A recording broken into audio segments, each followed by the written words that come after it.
Hey everyone, this is GosuDad, and a very belated Merry Christmas and Happy New Year to you. This is my first game cast in 2012, as well as my first game cast down in the basement where I have set up a new little casting workstation area so I can do casting in the evenings. And this is my 1 versus 1 qualifier game for Season 5, so my first game in Season 5, but it is also my last game in the year 2011.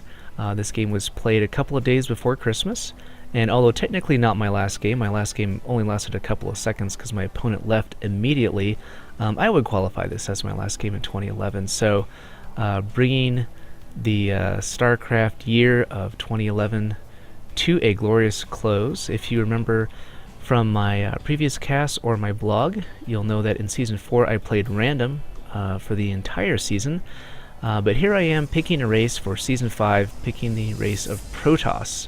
So my idea here is I would be playing Protoss and focusing on the first 2 tiers of Buddha's SC2 Pyramid, which you could look up on teamliquid.net. The idea is that there's a pyramid of StarCraft 2 skills, and at the base, the first 2 tiers are economy and production. So the idea is that down in the Bronze League and the Silver League, your emphasis should be on your macro skills, your economy, getting resources, and your production. And by focusing on those 2 things, you should be able to win your game through sheer numbers. So the idea is that you build a whole bunch of stuff. It really doesn't matter what you build, just that you build a whole lot of it, and you should be able to win. So my thought was I would play Protoss for the season and incorporate a mothership somewhere in every single build. So here you can see I am chrono boosting out probes. My supply count is much higher than my opponent, SaintLucifer. But if we take a look at his base, go ahead and leave this probe on his way, you can see that he is going for an early aggression build with 2 barracks on their way at the start. Going back to my base, you can see that I'm starting to tech up, going for that cybernetics core. Cybernetics core being required for that Stargate, and that Stargate required for the fleet beacon, which is required for the mothership. So here I am. Macroing up, building lots of probes, and unfortunately supply blocking myself. My hope was to not supply block myself, and here comes that pylon into view, allow myself to build more probes. Hopefully be building one right now. Storing up a lot of minerals, those are not needed. I need just enough to be able to start a starport when this finishes, but I could have gone ahead and started another zealot and a Stargate. And a gateway.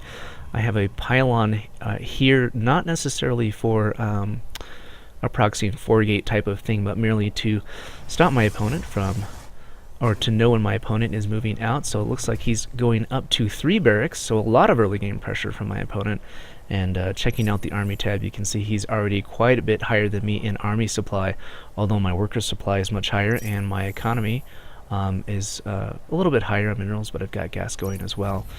So should be interesting to see how, I mean, I know how this comes out, how this ends, but from a spectator's point of view, interesting to see how this works out. Going for double gas, we'll need lots of gas for that mothership, 400 gas and 400 minerals, and my opponent saying, thank you for not cannon rushing.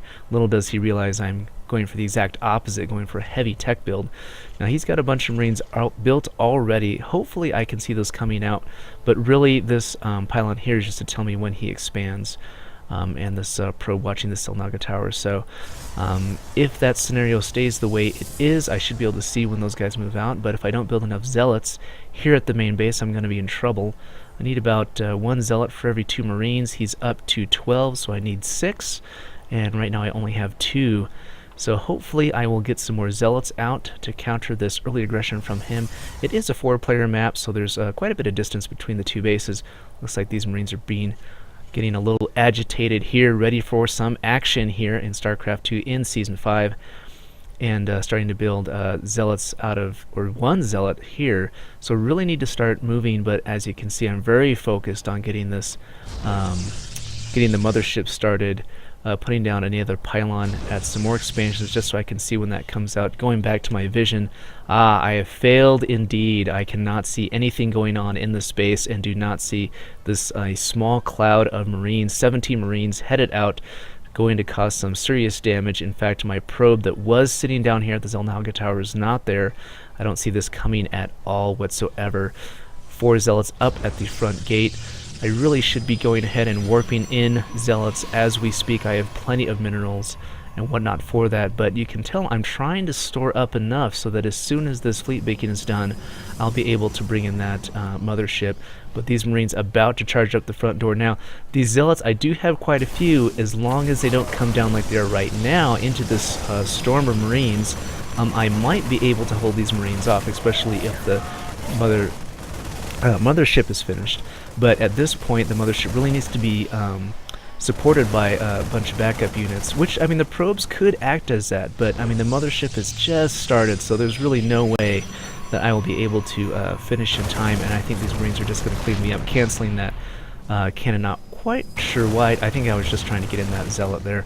So, I mean, really, these Marines are just going to clean up completely, and I was completely out of minerals when they came in, so this is just end of the game at this point, and that mothership is not going to be finished in time.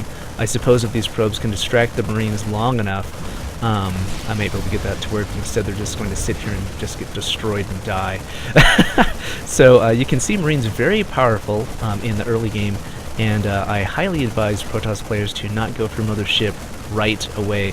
I don't think there's necessarily anything wrong with adding a mothership to the mix, but as you saw, I failed in the second tier of that SC2 pyramid. Although I had economy, I did not produce enough to counter this simple aggression from the Terran player with just only 3 barracks.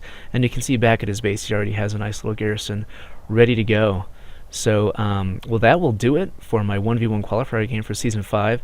And as I lost this game, my history in 2011 was starting out in Bronze League in Season 1, and then moving up into Silver for Season 2, 3, and 4, but slowly basically moving back down that Silver tier down to what I thought was lower Silver, upper Bronze. And so I think with this loss, Blizzard said, yes, indeed, you're back down into Bronze League, which is totally fine. Which I think is a good place for me to be in, given how much I have not played in the recent past. But the other thing is that my wife gave me a really cool StarCraft Terran t-shirt that I'm actually currently wearing as I'm casting this. And so at that moment, I decided to change my race from Protoss to Terran. So be looking forward to seeing some Terran games from me in the future. You'll notice I was also casting this not quite so much in a sports casting type of style. I will be saving my sports casting for CSL games that I will be casting in 2012. Fear not, I will actually get around to that. And so my latter games, I will be taking kind of more of a reflective, analytical style of casting to that. So should be seeing a lot more casting from me in 2012, more consistent, as, like I said, I've got a nice little office down here in the basement where I can cast in the evenings, so should be able to be a little more consistent with that. So congratulations to my opponent, and we'll talk to you guys next time. See you later.